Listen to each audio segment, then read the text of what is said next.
Bonjour à toutes et à tous. Aujourd'hui, nous sommes le jeudi 6 février 2025. Je viens d'apprendre à l'instant que le gouvernement, dans son projet de loi de finances qu'il a passé en force par 49.3 à l'Assemblée nationale, c'est-à-dire sans vote, sans amendement étudié, il a maintenu la taxe sur les billets d'avion, notamment pour les ultramarins, en disant, dans une opération de com éhontée, qu'il va maintenir à l'euro cette compensation en versant 14 millions d'euros au budget de la DOM.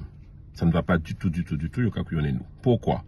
Parce que cette taxe va toucher tous les ultramarins potentiellement. 3,5 millions d'ultramarins qui vont en Outre-mer ou qui vont en Hexagone. Alors que la DOM ne concerne qui? Que ceux qui vont en formation, que ceux qui vont faire des activités sportives ou par exemple des activités liées à la santé, ça concerne qu'une infime partie des ultramarins. Donc ça ne va pas du tout. Et d'ailleurs, je constate que la continuité territoriale pour la Corse, ils ont obtenu entre 50 et 60 millions d'euros pour moins de 300 000 Corses, alors que nous sommes 3,5 millions et on parle de 14 millions d'euros.